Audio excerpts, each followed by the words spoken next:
Anthology Obscura.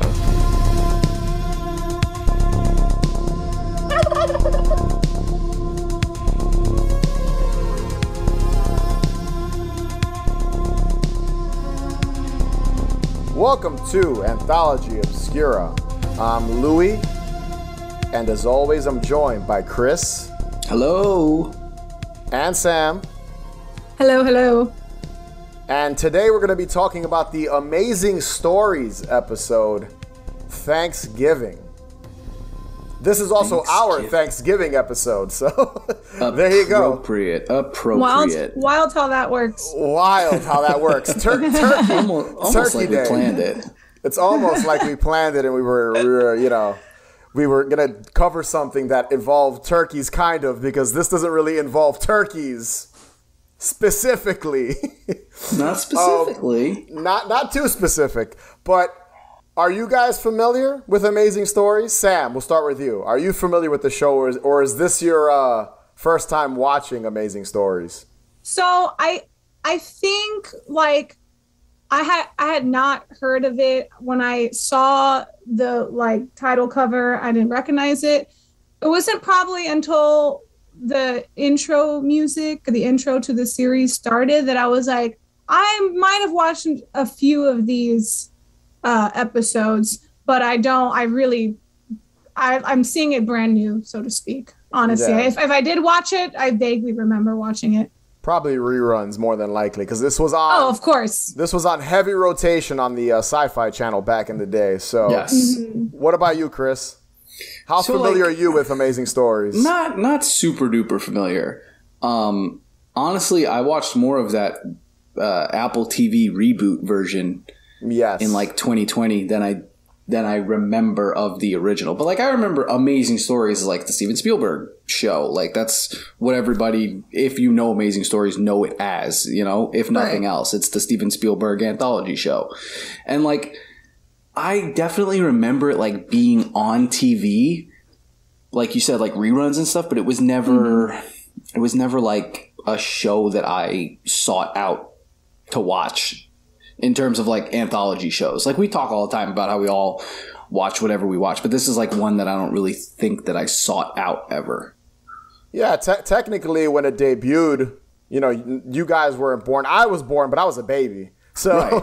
So even I saw reruns of it when I was, 5 years old, 6 years old. What year was that?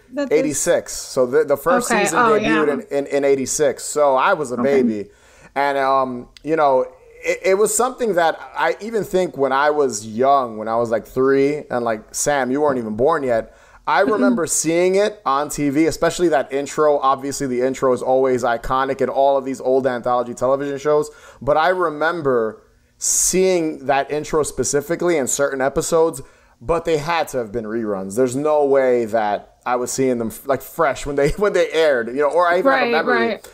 Unless I have a memory from being 2 years old or 3 years old, it's just impossible because I was so young. But before we get into the actual episode that we're going to be covering, let's talk a little bit about Amazing Stories. So like you said, Chris, Steven Spielberg was the creator of the show, which aired on NBC. Big deal. I think Steven Spielberg. Spielberg in 86. And a main primetime network like that in the 80s, definitely a big deal. Yeah, and he's a big deal by himself. At this point, 1986, you think about it, this is after E.T., so this is after Jaws, this is after Close Encounter of the Third Kind. So this had to have been a big deal when it was coming to TV. And the sad thing about it was it only lasted 2 seasons. So it was not a commercial hit. It was a kind of a failure. They only renewed it 45 total episodes. Yeah. And I'm pretty sure they only renewed it for a second season because Steven Spielberg's name was attached to it.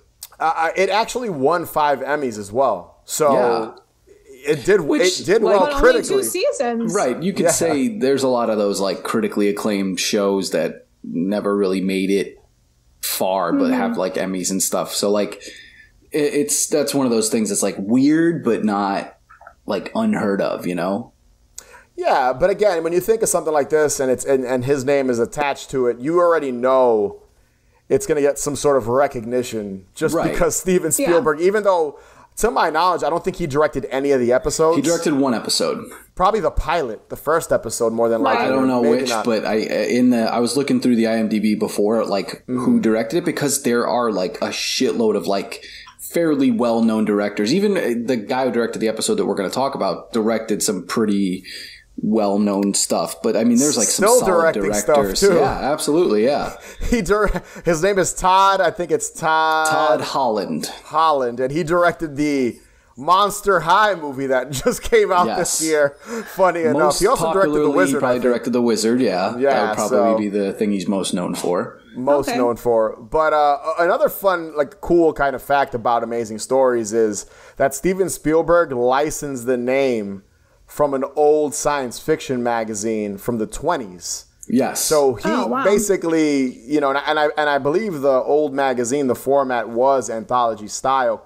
In the comic book, EC, you know, every issue maybe had 2 or 3 stories. So, or magazine, I should say. Maybe it wasn't a comic, but I like how he took that name and kind of developed it into a show. And honestly, a title like Amazing Stories is perfect for an anthology television show.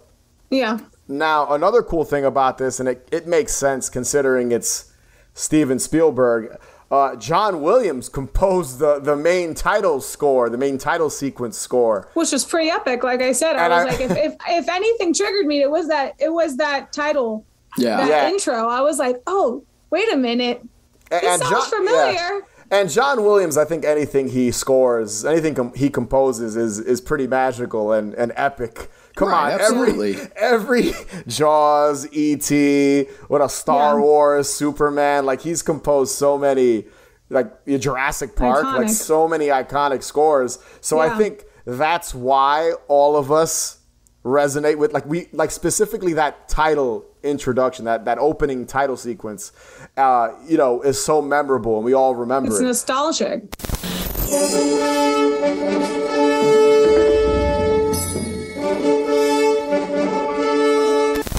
I do want to talk about the introduction a bit because I love the 1980s CGI imagery. Like there's like all the it opens up with a live action version of a Native American group, a guy around a bonfire telling a story, and then you've got like Egyptian temples and flying books and like outer space, a picture. Yeah. With like a haunted house on it. It definitely felt like an after-school program. Yeah, very crappy. What it felt like. It looked like a screensaver. Like that's what that. Yes. And what was cool about this show, and that opening title sequence hints at this because you've also got like a magician's hat with cards. You know, a spaceship, Earth. This show covers all genres. There's horror, fantasy, science fiction, drama. So I like that about Amazing Stories. How it's a bummer that it didn't last longer. Pretty amazing that they cover all those genres. Yeah, they are. And I'll tease this now. One of my favorite Amazing Stories episodes. And I'm sure maybe we'll cover it down. I'm sure not even maybe, we probably will because I'll probably pick it when it's my turn to pick since technically, Chris, this is one of your picks. But there's an episode of Amazing Stories about this dude who's working on a mummy movie and he ends up getting lost and trying to make it to his daughter's birthday or something like that. And he's dressed up like a full mummy and he's wandering around trying to get home. And people think he's a real mummy, but he's not. So it's that's an amazing story. That sounds like a Louis episode. Yes. That's what I was going to say. You know, if it wasn't Thanksgiving and I was picking our episode we were going to be covering, I'd probably pick that amazing because that's probably one of the best ones in my opinion. Now, like I was saying, Chris, this is your episode. It is my episode. My pick. Hit us with the synopsis. All right, so this is Amazing Stories, Season 2, Episode 9, Thanksgiving, aired November 24th, 1986. So a true Thanksgiving episode that aired on Thanksgiving. So Calvin, played by David Carradine, and his stepdaughter Dora, played by Kira Sedgwick, discover something or someone living in the bottom of a well on their property. When they offer the well dwellers a flashlight, they're surprised to receive gold as payment. Calvin, being the curmudgeon he is, takes the gold to buy more flashlights in an attempt to sell the well dwellers more flashlights. Dora offers them food because she'd like a traditional Thanksgiving, because this is a Thanksgiving episode. So she hopes that these well dwellers will be able to help with her Thanksgiving. Calvin, unfortunately, has more sinister plans, but these unknown cave dwellers may be more than Calvin can handle. Will you be digging today, Calvin? I mean, seeing as how tomorrow's Thanksgiving and all, I thought maybe we could go get us a turkey. So what did you guys think of the plot of this episode of Amazing Stories Thanksgiving? What did you guys think of the plot? I thought the story was very interesting. I went into it blindly. So I was actually taken by surprise by where the story went, and I absolutely loved it. It's kind of hard to call it a Thanksgiving episode. I mean, they mentioned then it's Thanksgiving and they mentioned turkey, but it's not. When you think Thanksgiving, you see everybody at the table cutting and carving a turkey. It's not like that, you know. But I thought it was super cool. I liked it a lot, actually, and it was twisty and turny and all kind of shenanigans. What about you, Chris? What did you just think of kind of the story they were telling in this episode? I think it's awesome because there's literally only two people in this entire episode. The two people that we just talked about are the only and the dog. two... Don't forget the dog. All right, the dog. The only two people, as I said, the only two people in the entire episode, David Carradine and Kira Sedgwick. And so these well dwellers that we were just discussing, you don't ever see them. And I think that's what's really cool, especially in like, I guess this is a little bit more of a horror focused, kind of, sort of, I'd say it probably leans more to horror than it does to like. I'd say it's more fantasy and all. I think it's more fantasy. You think so? There's no. I thought it was more horror. Look, like so when it comes to kind of what I consider the genre of this short or this episode, to me, the reason why I think it leans more into fantasy is because there's no monster. Air quote. There's no monster in this. It's so ambiguous. You're never told what exactly is in that hole. Could be a monster though. And I do want to talk a little bit about the just setup of everything. Yes, when it comes to this great. episode. I love the setup. So and I want your guys' opinion on this. So you've got this relationship between a stepfather and his like 20-something-year-old stepdaughter, I'm guessing. Yeah, right? She's older. Yeah. She does not come off as like a 16-year-old girl. This is like a 20-something, at least 21, 22-year-old girl. Yeah, but I think Kira Sedgwick probably was in her 20s. Appropriately that age, yeah. Like, for close sure. to, yeah. And David Carradine does look a lot. You know, he's got the silver hair. You know, he looks Silver a lot fox. older than her. At least 20 years older than Kira Sedgwick in this episode. He looks like a bum in the episode. Yes. Well, but like he's supposed to. He's supposed to look like a bum. No, for sure.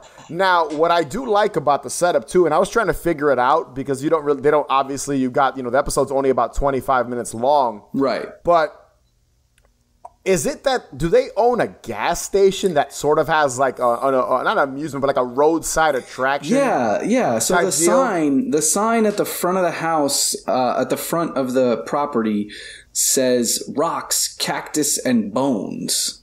Yeah, weird. So I guess, it's kind of like a desert Disneyland, I guess. That's kind of the vibe I guess they're like going for. Like a little roadside attraction. Yeah. And we never see customers, so it's... And they're obviously poor, but they never say they're poor. Right. So I was actually, I was going to make a comment on that, and I don't know, maybe you guys might disagree with me, but the episode felt kind of timeless in the sense that every kind of like old Western middle of nowhere desert kind of movie or film or TV show has kind of the same thing going on. Like they have the cattle and then they have the dog, and they don't, like you said, they don't really talk about money and, have dinner ready on the table. It kind of like had that vibe that I feel like I still see in films today that are taking place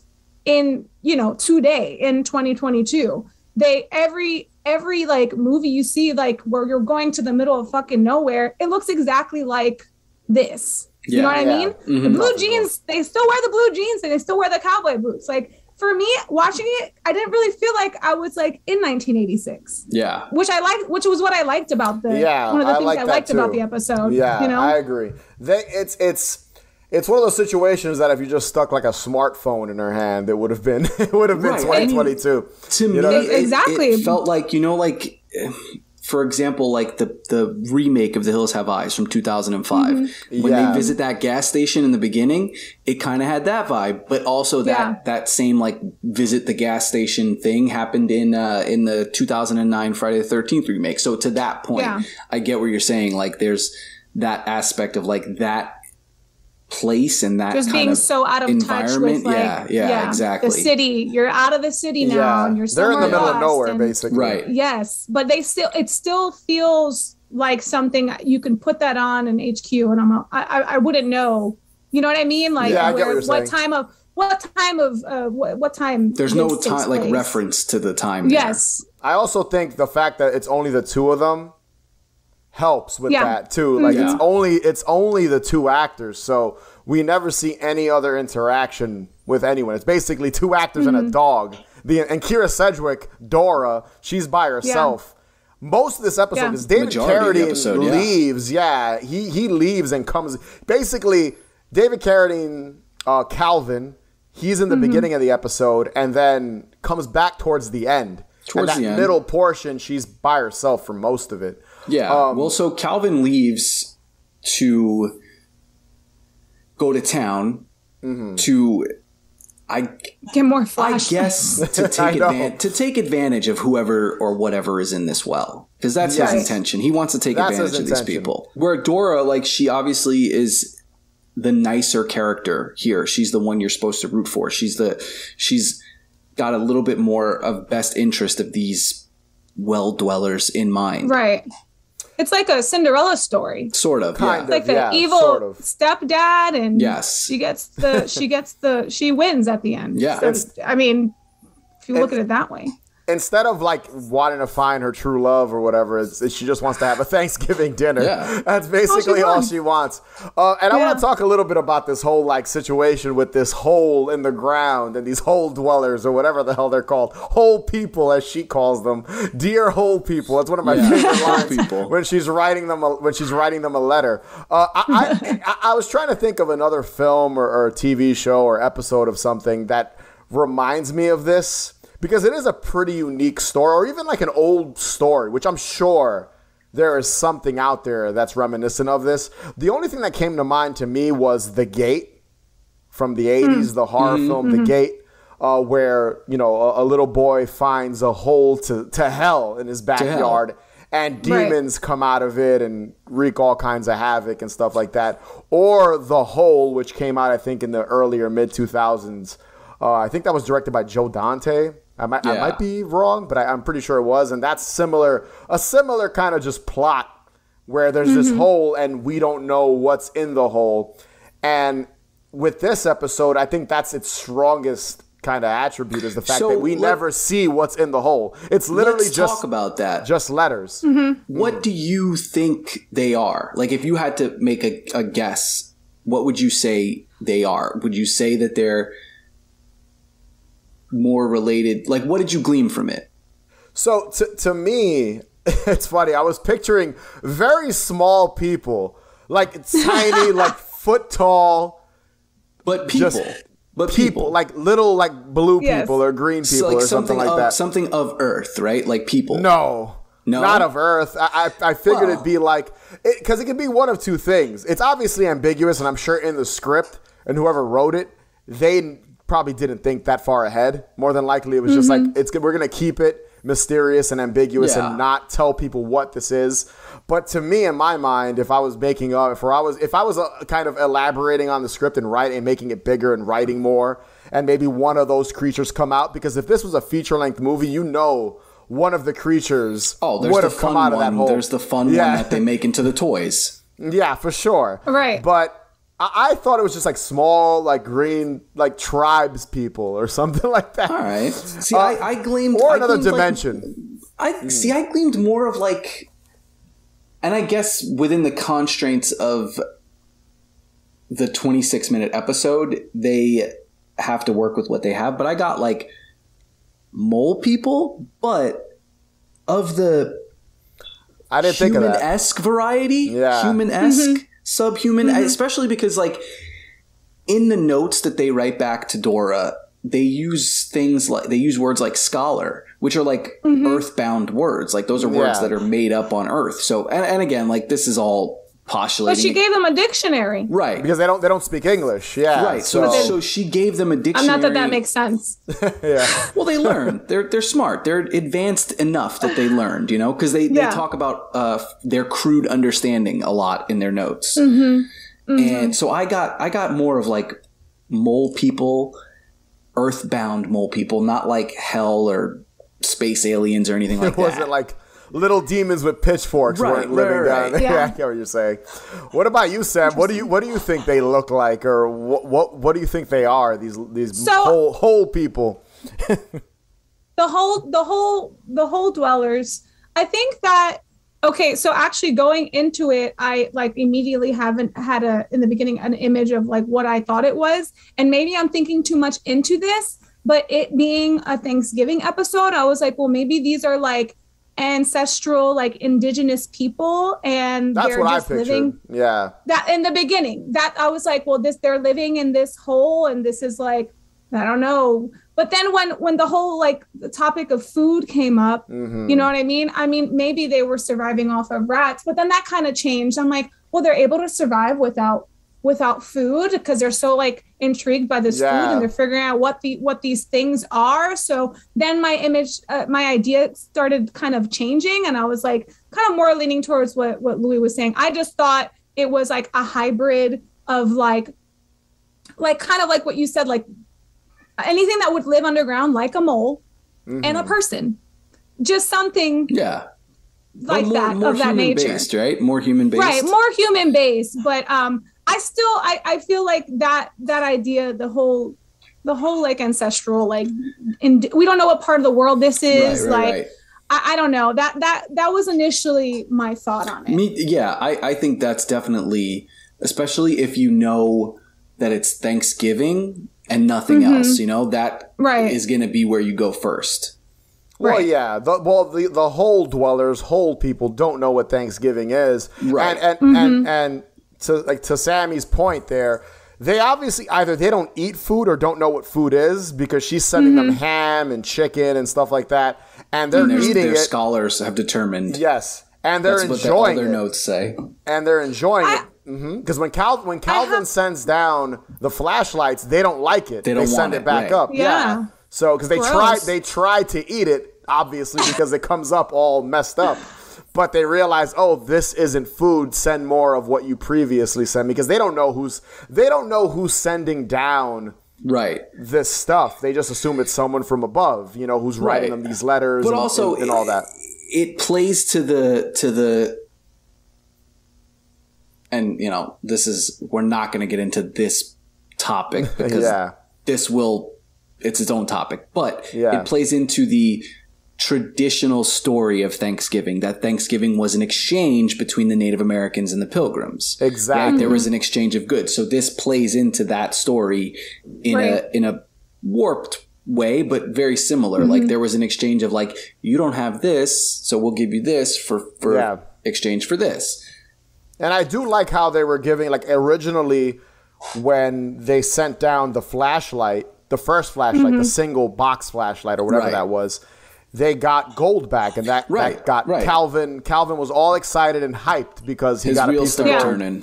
And he was like, all right, there's stuff down there, but he didn't think, that he didn't even care about the note. He brushed it off. Right. And was just like, oh, there's gold. I'm going to run into town. It didn't matter to him. So her kind of just out of curiosity, and we're about to get into the cast and their performances, but her out of curiosity kind of sending these things down just to see what, you know, back to what Chris said, just to see how they'd react and if they're friends. Right. Like, oh, they're my friends. Like, I'm in, not friends, but they're friendly, I should say, because she doesn't know what the hell they are.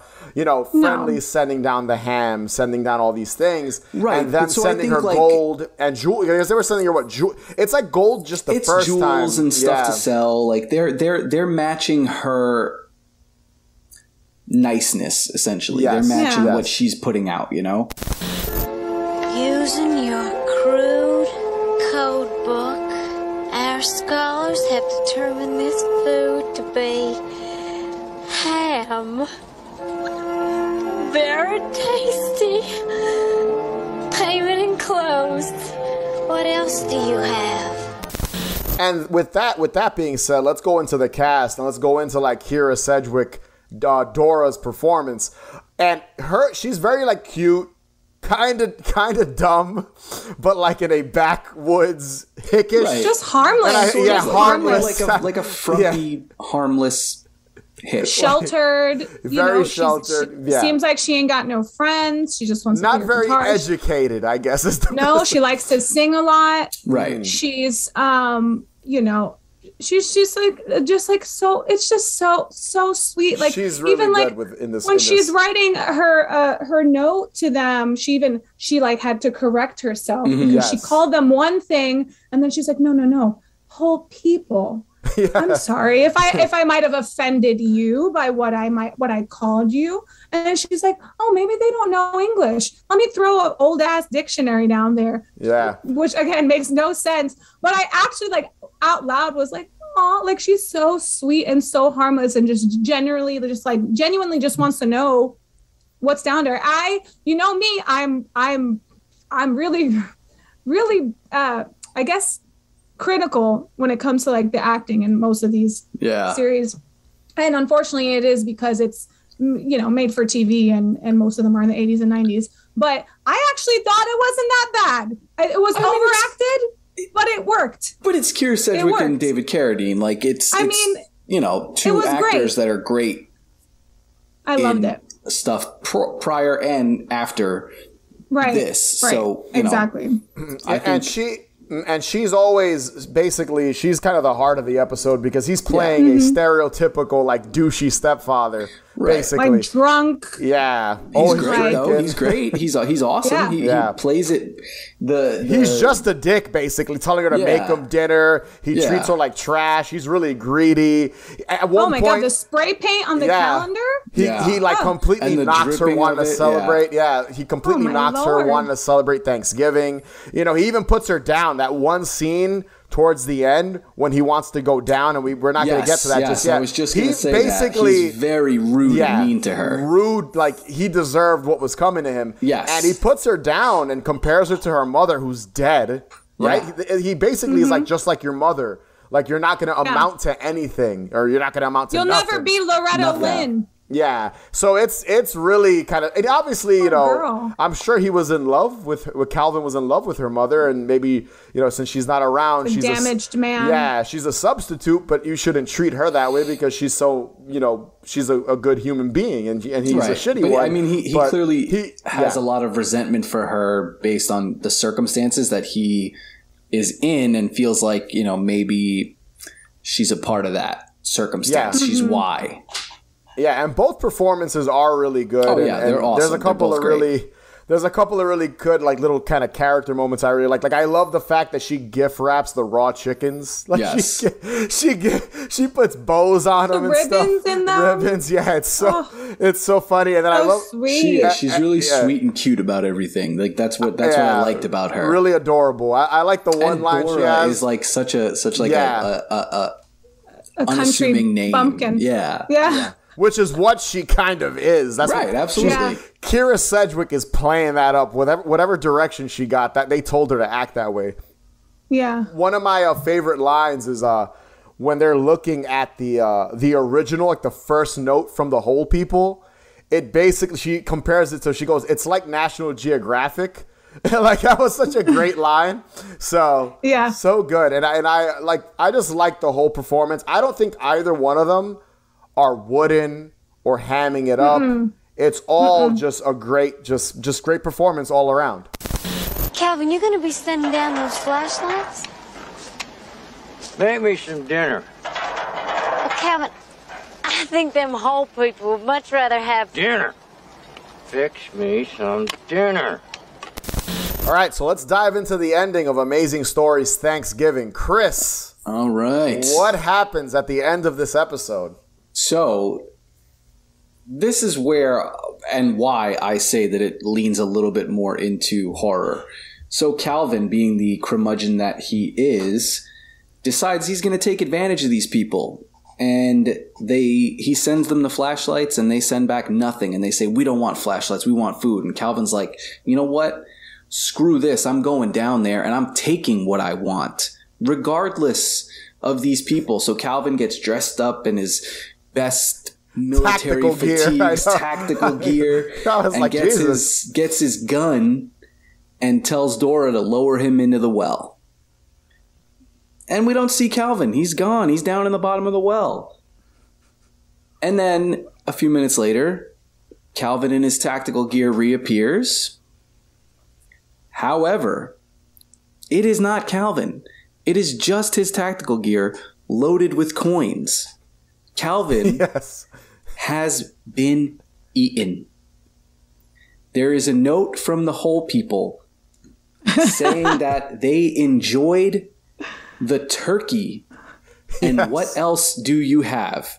Happy Thanksgiving. I do like that. So I just want to point out, I love how they called him a turkey, and I was trying to figure out if I missed something. Why the hell did they call him a turkey? See, that's when we go into what we liked and disliked about the episode, that was going to be the one thing that I disliked, because there is no tie or indication past them having a dictionary as to why he would be a turkey. And I could understand, like, if they were like, this chicken is good because he was a scaredy cat, right? I could understand that. But turkey, it just seemed sort of like a forced reference to tie it to Thanksgiving. Yes. Yeah. That's what I was going to say. I do like the ending of him just being a complete douche. He got what's coming to him. Yeah, and wanting to go down there. And I a little part of me was like, oh, maybe we'll see a glimpse of what the whole people look like, but no. Yeah. And you know what's so amazing about the whole like situation of like Dora lowering stuff? It only takes a few seconds for them to devour whatever is sent. It's never down there for 10, 15. It's like literally a minute. Very long. When she lowers him in and brings him back up, his suit is intact. There's no it's not shredded. It's not like the cow in Jurassic Park. Suck him with a straw. Yeah, where like the harness is brought back up and it's all destroyed. His suit is still holding the gun. Yeah. Yeah. And that's the only kind of plot hole or hole in this, is that they don't eat his clothes. It makes for a cool reveal. It's more of a visual. TV. Yeah. It's a visual because the suit comes up. I thought it was going to be a skeleton. Yes. Yeah. Originally. I thought, like you said, Louis, I thought it was just, I mean, you kind of, at that point when he comes out with his tactical gear, which I thought was fucking hilarious, I thought I already kind of figured out what was going to happen. I was like, okay, well, they've been eating everything that's been going down there. So I thought he was going to come back, you're just going to pull it back up in shreds. Yeah. And just like pieces of that was my whole thing. Or that the cable would just get ripped and we never see him. And that was it. Right. I think that this ending and this depiction is so much. It's so like fantastical and ridiculous, but it works for me. Like just the jewels and the gold and all the coins just falling out of his like perfectly intact mannequin kind of like body. It's so over the top, but throughout the whole episode, it's been kind of realistic in this sense. Like you don't really get to see that fantasy kind of stuff. Right. Yeah, exactly. So when that does happen, that did it for me. I laugh at moments that are not meant to be laughed, but it was so funny. It was so good. I have a question for you guys. So throughout the episode, Dora is constantly praying to her dead mother. Right. Do you think this was more of like a supernatural thing with the mother?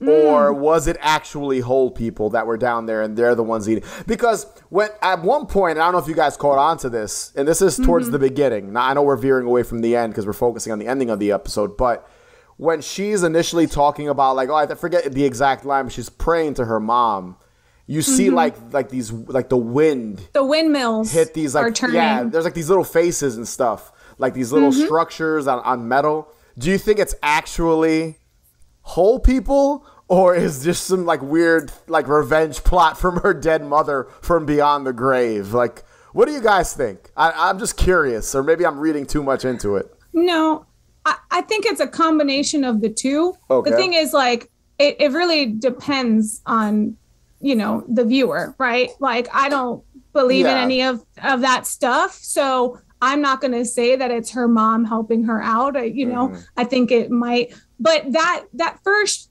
initial scene where she is saying, oh, God, please, you know, mom, help us out. And we need water today. And the windmills stop.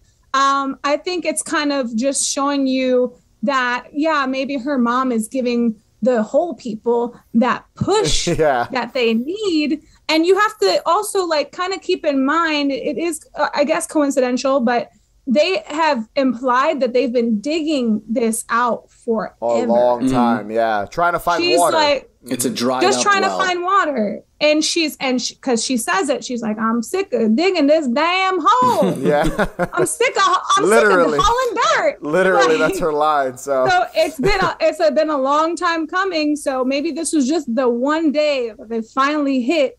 You know, they hit gold, so to speak. Technically, they hit another civilization that's sitting, that's living underground. I want to believe that it's an actual underground civilization more than it is the ghost of her mother. But I could see, like Samantha said, though, I guess it depends on your belief of that. You know, like you allow yourself to believe that. And you lead toward that, you know? I think maybe if the episode was a tad longer, maybe there would have been an inkling of, hey, this might be my mom helping out, you know? But the runtime is what it is, and it's kind of condensed into that story. So I want to believe that there's little green mole people. There's little green mole people eating Calvin. People. Yeah, and I like the ending. I think the ending, it plays out that his greed, you know, got the better of him. He was tough. He was a tough guy. Went down the hole to confront these people because they didn't give him jewels. He got greedy. And Dora was hiding all the, like, treasure she was getting. Right. So there's that one scene I really like. Good for her. She should. I do like that one scene where he's coming back to the farm and she's like running to hide like this giant basket of jewels, but of goodies. I do like how that plays out. It's a sign, Calvin. People waste their whole lives thinking they're cheating because they want somebody else's luck or money, somebody else's life. But this hole here is like a sign for us to stand up and say, oh man, well, we have hair's good. All we gotta do, Calvin, is we gotta turn our back away from that hole. Now, are there any cons? Is there anything you guys didn't like about the episode? Chris, you hinted at it. So yeah, like I said, that's the to me, I think the one thing that not even the one thing, I would say the only thing that I disliked about this episode is that tertiary Thanksgiving connection at the end that felt more forced than natural. Calling him a turkey, and again, like you could say they learned the word turkey and what a turkey is from their dictionary, but there's no reason to call a grown man a turkey. Doesn't look like a turkey. There's no resemblance to a turkey. There's nothing there that would imply turkey, and I think that it was just kind of like a Thanksgiving, it's a turkey, and that to me, like, not to say that like blew the episode or anything like that. It's still a great fucking episode, but that one thing I would say was like the only thing that I'd call a con for this episode. What about you, Sam? Is there anything about it you didn't like? Once again, I have to agree with Chris. I feel like every time we do this part of the damn episode, I'm agreeing with Chris. Yeah. But this is, I mean, you know, maybe this is more of a finishing thought, but like, this is actually one of my favorite episodes that we've actually talked about on Anthology Obscura. It's definitely up there. I honestly loved it. I thought it was awesome. Yeah. I liked it a lot. I mean, there's plenty anthologies that we can cover, but like it was a good one. But that also was like a big kind of bummer for me. When his body came back up, I was expecting the note to be like, we've analyzed, or we've come to realize that this is a human. Our scholars have determined. Our scholars have determined, which I have to side note. I kind of like that finishing sentence there. It's almost like when like comedians tell like a good have a good set.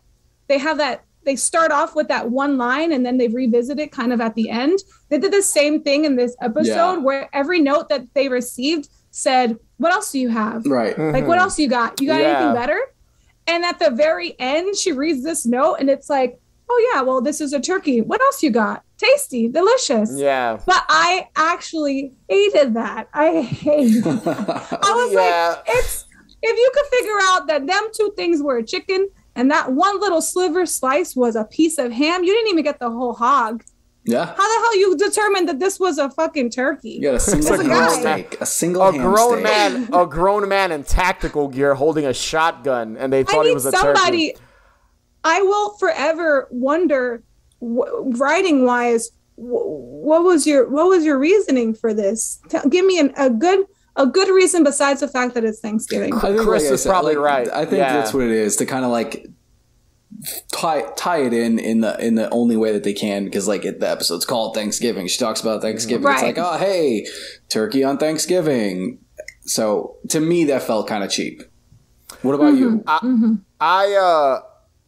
I agree with you guys. Again, I think they just try to keep it we're 3 for 3 on this one. I have another critique. The way I would have ended it. So I agree with you. I agree with both of you because you both said the same thing. Basically, you both agree with each other. I'm not overthinking the turkey thing. I'm just playing it up as these whole people are learning and they're just dumb. And I'm assuming there must be some sort of slang term for what a turkey is. Maybe we didn't Google like a jive turkey? No, maybe, like if you think about it, you're a jive turkey. That's one jive turkey. A turkey is an insult, and David Carradine as Calvin, he's a jerk. He's not a good person. So turkey maybe jerky? But they could have said it was a pig. Yeah, I guess or a chicken. Right. Like if he was a scaredy cat, he was a chicken. He was a swine. Anything. Yes. I feel like there's a lot better animals to say he was. Yeah, relevant-wise to the story. If I were remaking this episode, I would have ended it with like a wide shot of Dora at the table with the dog eating a Thanksgiving meal. Because that's all she... By herself. That's all she wanted. That's what she wanted. That was the whole start of this episode, was her telling Calvin, hey, Thanksgiving's coming up. We should have a turkey.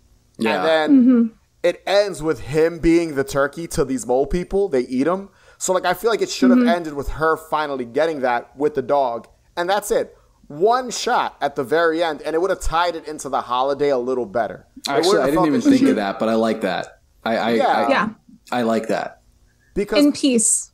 And I also think they could have possibly maybe done something with the calendar, because it's so prominent earlier that maybe the whole people were confused with what was being sent down there. And they think, or like maybe his tactical gear looked more bird-like, and they thought he was a turkey or something, just to play that up a bit. But yeah, it was kind of lazy, I guess, in a way.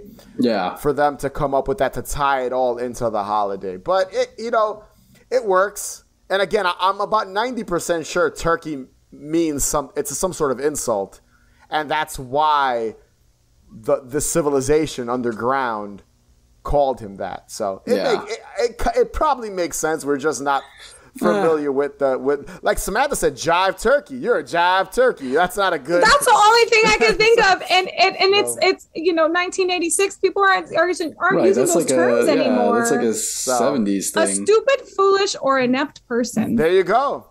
So that's actually on Webster's dictionary. All right. So there you go. So yeah, and you know what?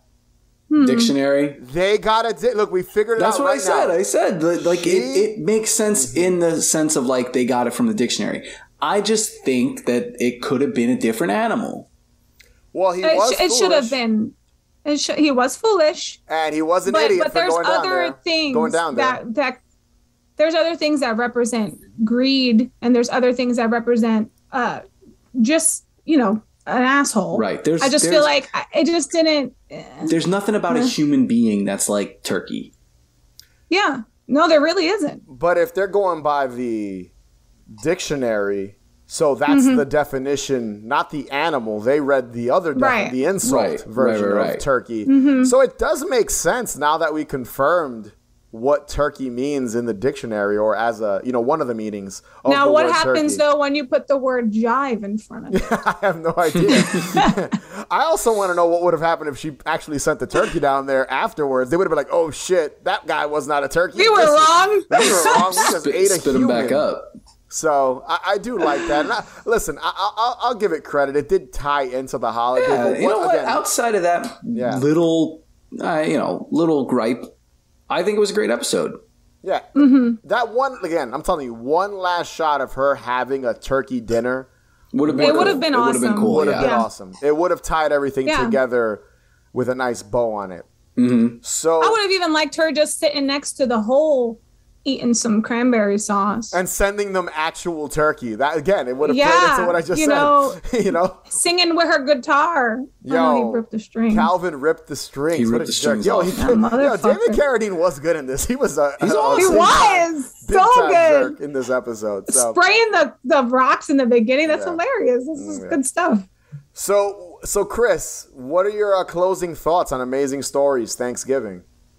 Listen, as a Thanksgiving episode, I think it works well enough. So when we were talking about what episode we were going to cover for Thanksgiving for this show, we had a lot of different ideas of like food-centric episodes that aren't necessarily Thanksgiving episodes, which could work. Like, To Serve Man from the Twilight Zone could have worked as like a Thanksgiving episode for the show. But, I mean, this literally hits exactly what we were looking to do. This is a Thanksgiving anthology episode. So for us, I think it's perfect. What about you, Sam? Closing thoughts on Amazing Stories Thanksgiving? Yeah, I said it actually in the very beginning of recording today. It's like this didn't feel like a Thanksgiving episode to me, besides the fact that she said it was the day before Thanksgiving and there was a turkey. They ate a turkey. That's really all there was. It could have taken place on any other day and it would have worked just fine. So that's a bummer. But as I said, I genuinely do like this more than it's like one of the up there for the ones that we've covered so far. Like I loved it. It was a very simple story. Only 23, 26 minutes to just get it out there. And I thought it was awesome. I mean, show it to your parents on Thanksgiving. I'm sure they'll love it. So if you'd like to watch Amazing Stories Season 2, Episode 9, Thanksgiving, it is available to watch on NBC.com, and it's also available for purchase on Apple TV and Prime Video. Yeah, so go give it a watch. And my closing thoughts are this. I think it does the holiday some justice. Yeah, it might not have that fall atmosphere, and there's no big dinner, no big family dinner scene, but the food aspect definitely plays a part in both a heartwarming and sinister way, and I recommend giving it a watch after you're nice and full this Thanksgiving. Our scholars have determined this food to be turkey. Delicious. Payment enclosed. What else do you have? So that was Amazing Stories Thanksgiving. Be sure to subscribe. Follow us on Instagram and Twitter and TikTok. Been pushing that TikTok. At Haunted Hangover. And be sure to check out our Patreon page, patreon.com/HauntedHangover31. And if you can rate and review us, that would be greatly appreciated. And to all of our wonderful listeners, we want to wish you and your families a very happy Thanksgiving, and we're grateful that you're here. And as always, remember, the best cure for a hangover is more booze. Catch you guys later.